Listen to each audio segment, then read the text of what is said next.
जगाचा पोशिंदा बळीराजा मात्र अंधारातच आहे। राज्यात सप्टेंबर महिन्यात झालेल्या अतिवृष्टीनं बळीराजाला अक्षरशः देशोधडीला लावलं। शेतात कमरे एवढ्या पाण्यात या शेतकऱ्यांचं पीक बुडालं। पिकांचा अक्षरशः चिखल झाला। शेत अक्षरशः खरवडून गेलं। घरं पडली, गोधन वाहून गेलं। हाती काहीच उरलं नाही। कित्येक गावात अक्षरशः नेसूच्या कपड्यांनिशी जगण्याची वेळ बळीराजावर आली। आता या बळीराजाला सावरण्यासाठी सरकारनं पॅकेज जाहीर केलंय। मात्र शेतकऱ्याच्या खात्यात पैसे जमा झालेलेच नाहीयेत। त्यामुळे शेतकऱ्यांची दिवाळी अंधारातच आहे। कित्येक गावात वीज आलेली नाही। जनरेटरवर कंदील लावण्याची वेळ आली आहे। पणतीत टाकायला तेल नाहीये। गोडाधोडाचं बनवायला शिधाही हाती नाहीये। अशावेळी बळीराजानं जगायचं कसं?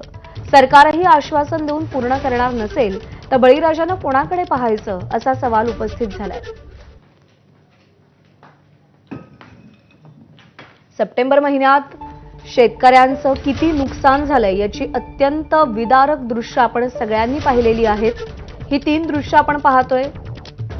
दिवाळी अंधारात गेलेली आहे। शेतकऱ्यांची मदतीपासून शेतकरी उपेक्षित आहेत। धाराशिवमध्ये जे काही हाती उरलंय त्याच्यात दिवाळी साजरी करण्याची वेळ आली आहे। तर छत्रपती संभाजीनगरमध्ये या शेतकऱ्यांचा आक्रोश आपल्याला पाहायला मिळतोय। सरकारला हे शेतकरी जाब विचारतायत।